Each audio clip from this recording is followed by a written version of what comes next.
안녕하세요. 사람 사는 이야기 오늘의 사연입니다. 안녕하세요. 전 아들 하나, 딸 하나를 둔 62살 이숙희라고 합니다.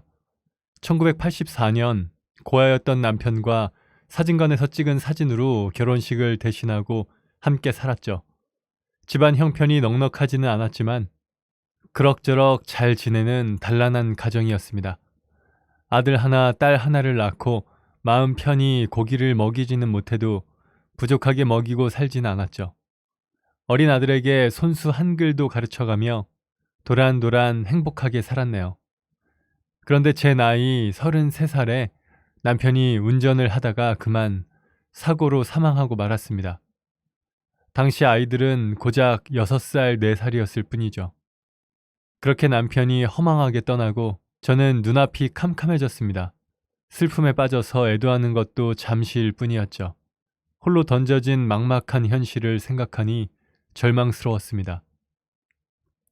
아무리 제가 남편의 사망보험금을 받았다 해도 먹고 살 수 있는 큰 금액도 아니었을 뿐더러 결혼 후 살림과 육아로 제대로 일을 한 적은 없었던 저였기에 앞으로 어떻게 살아야 할지 막막했죠. 게다가 남편은 고아였고 친정 가족들 또한 가난한 사람들이었기에 저는 어디에서도 도움을 받을 수가 없었습니다.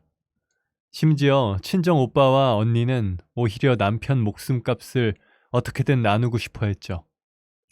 말이야 빌려달라 했지만 그들이 갚지 않을 것이라는 걸 잘 알고 있었습니다.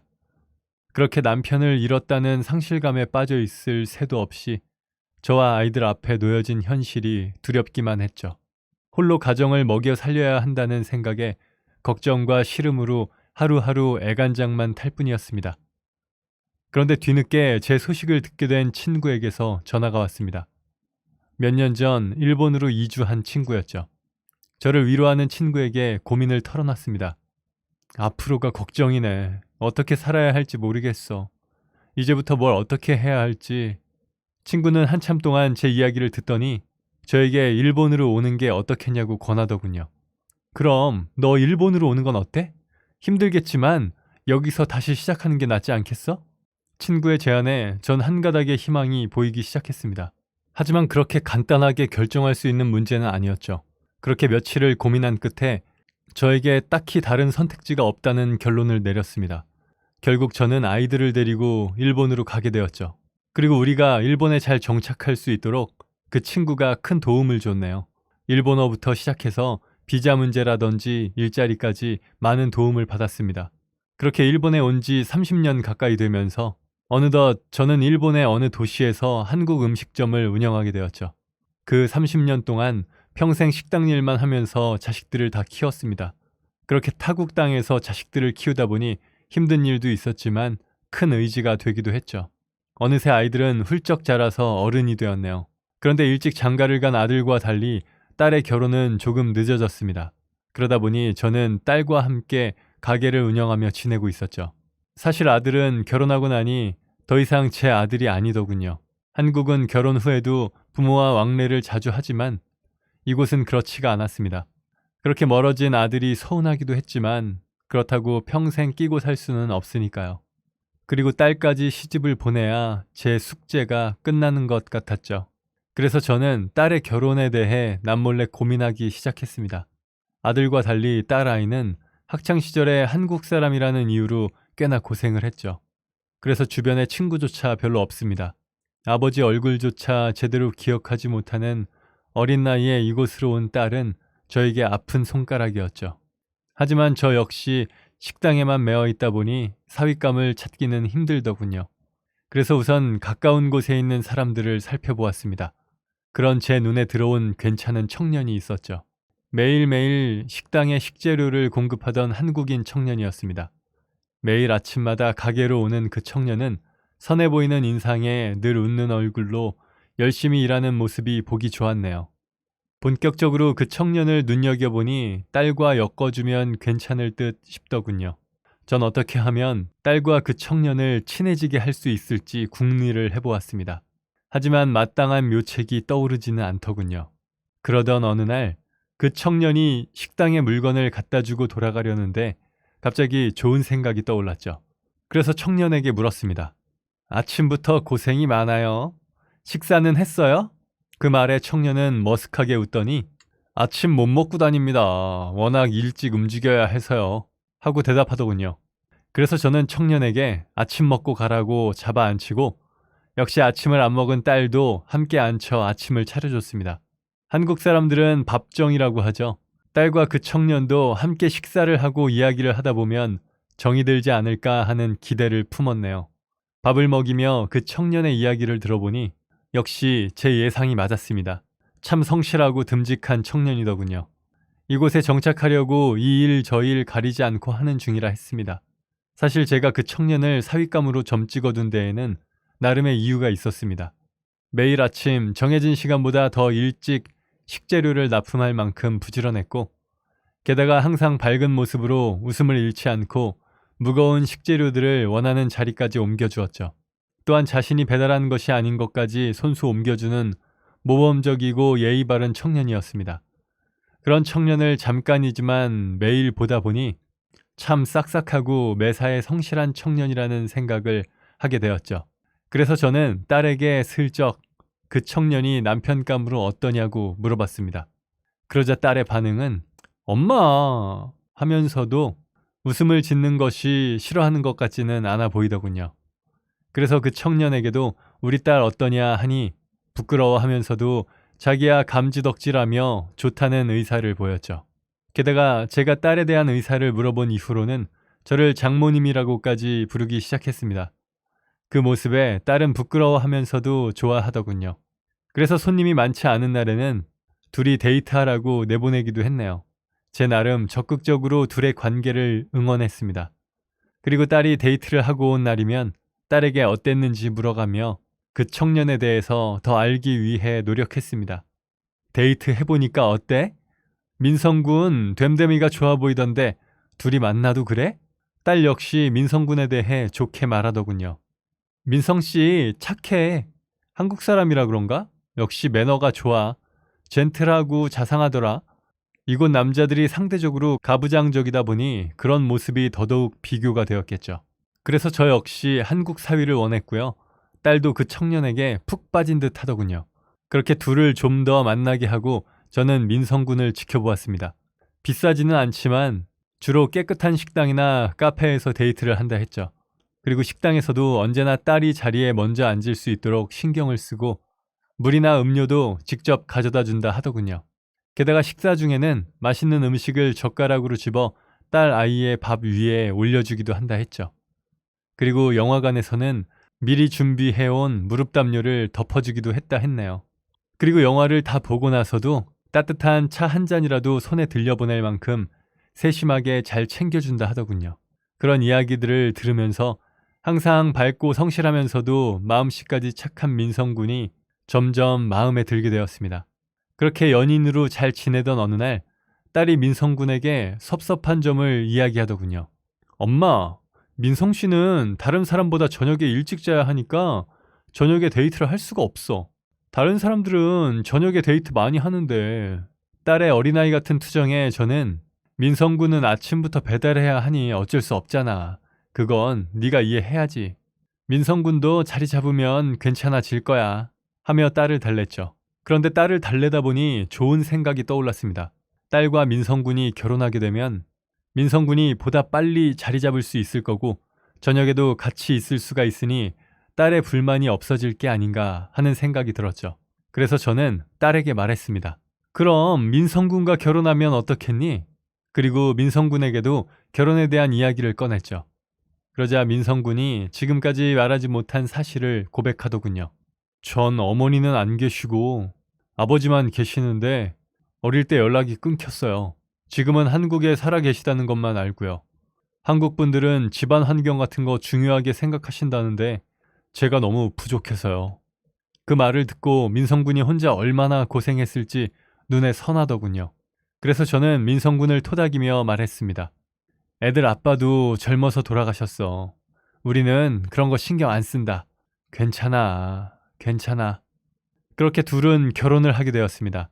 어차피 양쪽 모두 부를 사람이 없는 건 마찬가지였죠. 그래서 그냥 아는 지인들만 초대해 소박한 결혼식을 올리게 되었습니다. 그리고 결혼 후에는 부인이 집에서 살림하기를 바라는 사위의 뜻대로 딸은 더 이상 식당에 나오지 않기로 했죠. 그렇게 결혼하고 저는 그저 둘이서 잘 지낸다고만 생각하고 지냈네요. 자식을 출가시키면 얼굴 볼 일이 거의 없는 것이 이곳의 문화입니다. 저는 결혼한 딸과 전화 연락은 종종 했지만 얼굴은 거의 못 봤죠. 설날에나 한 번씩 보는 정도였습니다.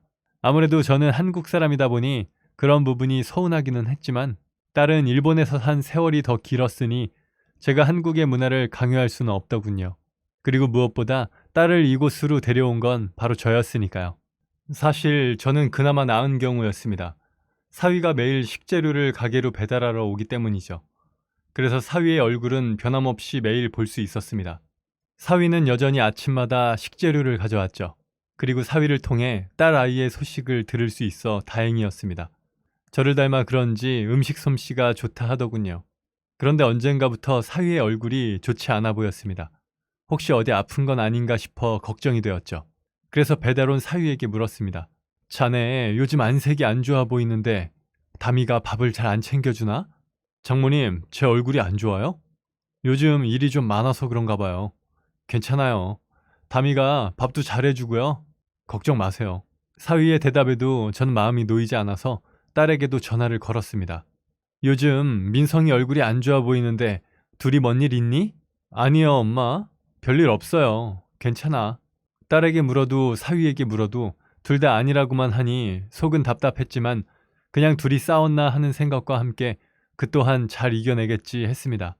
그렇게 별일 없이 평소와 같은 나날들을 보냈죠. 아들은 여전히 얼굴을 보기 힘들었고 딸은 전화로만 연락했습니다. 다행히도 가게는 변함없이 잘 되었네요. 그러던 어느 날 가게에 있는데 딸에게 연락이 왔습니다. 평소와 같이 전화를 받았지만 딸은 평소와 달랐죠. 엄마, 도와줘.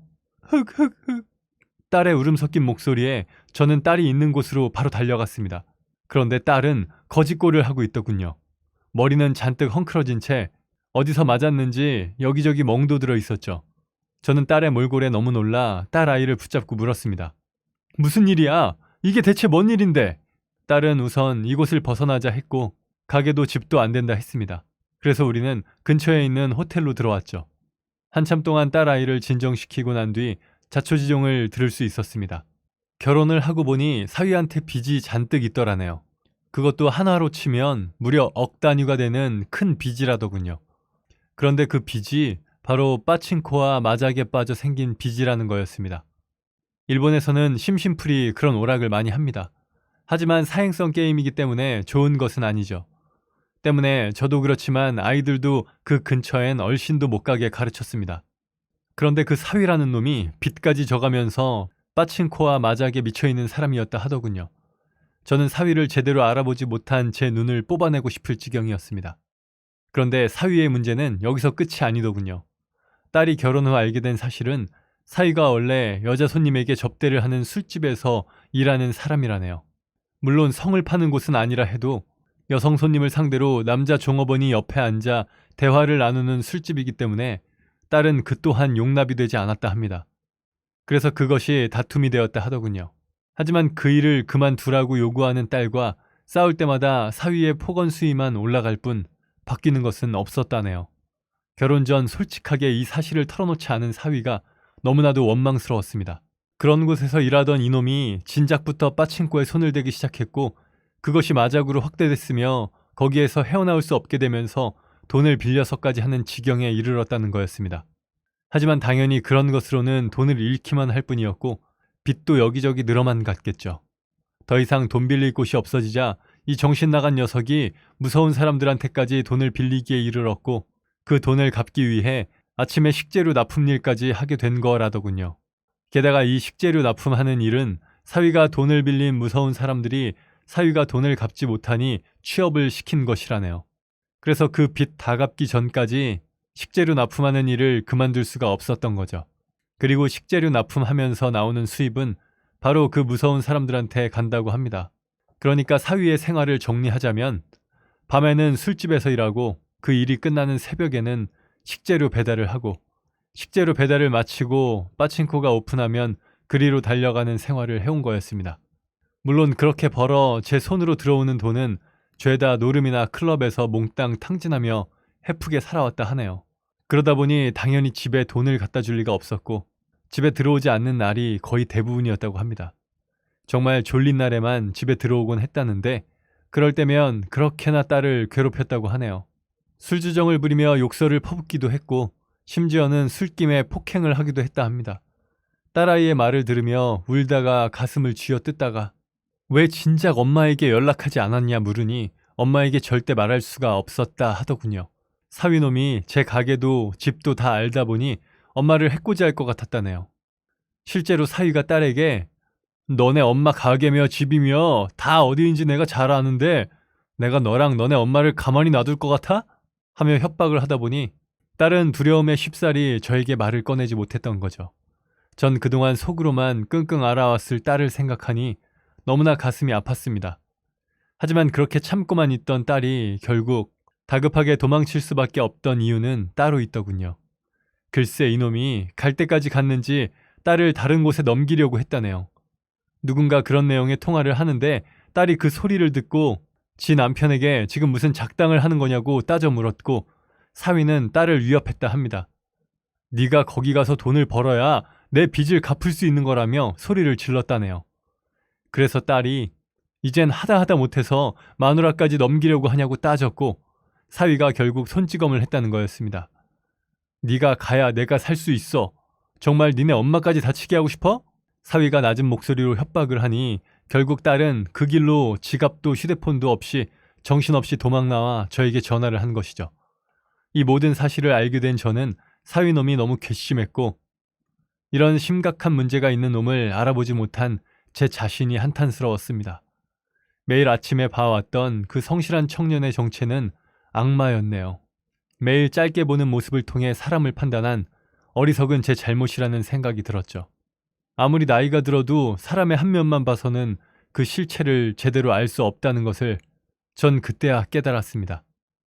이미 엎질러진 물을 주워 담을 수는 없으니 우선 그놈을 경찰에 신고하는 것으로 시작을 했고 식재료 업체에 사위와 더 이상 엮이고 싶지 않다고 거래를 끊어버렸습니다. 그리고 딸을 이혼시켜 집으로 데리고 왔죠. 또한 아들에게 오랜만에 연락해 이 사실을 모두 알렸습니다. 그래서 저와 딸은 다른 집으로 이사했고 식당은 아들이 운영하고 있습니다. 사위놈은 이런저런 문제로 한국으로 추방된 것 같더군요. 아들이 나서 딸 문제에 도움을 주니 모든 것이 수월하게 처리되었습니다. 그렇게 해서 딸은 비로소 힘든 결혼 생활을 청산하고 그놈과 영영 작별을 할 수 있었네요. 하지만 저는 하나뿐인 딸에게 그런 나쁜 놈을 소개해 주었다는 것에 대한 죄책감에 시달렸습니다. 3년 정도는 제 손으로 딸의 인생을 망쳤다는 생각에 딸 아이의 눈도 제대로 볼 수 없더군요.